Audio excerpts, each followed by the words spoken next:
రాజ్యాంగం అమలు కావటం లేదని చంద్రబాబు రెడ్ బుక్ రాజ్యాంగం అమలవుతుందని కర్నూలులో వైఎస్ఆర్సీపీ నేతలు మండిపడ్డారు.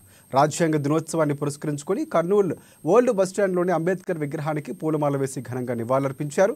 రెడ్ బుక్ పాలనతో అక్రమ కేసులు నమోదు చేయడంతో పాటుగా సోషల్ మీడియా వేదికగా ప్రశ్నించిన వ్యక్తులపై దాడులు, అక్రమ అరెస్టులతో రాష్ట్రంలో రాజ్యాంగాన్ని తూట్లు పొడుస్తున్నారంటూ మాజీ MLA S V Mohan Reddy, Aluru MLA విరూపాక్షల విమర్శలు చేశారు.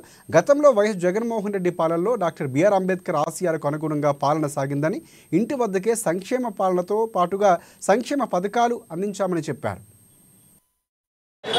ఈరోజు భిన్న సంస్కృతులు, భిన్న భాషలు ఉన్నటువంటి ఇంత పెద్ద భారతదేశం ఈరోజు ఐక్యంగా ఉండి ఒక ప్రపంచ దేశాలలోనే ఒక గుర్తింపు వచ్చిందంటే అది బాబాసాహెబ్ అంబేద్కర్ గారు రచించినటువంటి మన రాజ్యాంగం ఒక గొప్పతనం.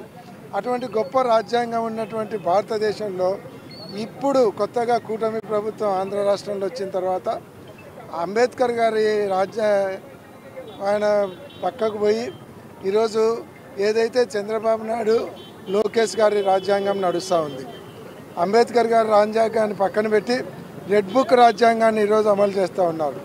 అందరి సోషల్ మీడియాలో ఉన్నటువంటి మీద ఒక్కొక్కరి మీద 10 కేసులు, 15 కేసులు, విశాఖపట్నం, అనంతపూర్, కర్నూలు, ఎట్లంటే అట్లా ఇష్టం వచ్చినట్టు రాజ్యాంగాన్ని వాళ్ళకు నచ్చినట్టు చేసుకొని ఈరోజు బాబాసాహెబ్ అంబేద్కర్ గారి ఆత్మ క్షోభించేలాగా 75 సంవత్సరాల నుంచి రాజ్యాంగాన్ని చూసి అంత పరిపాలన చేస్తున్నారు.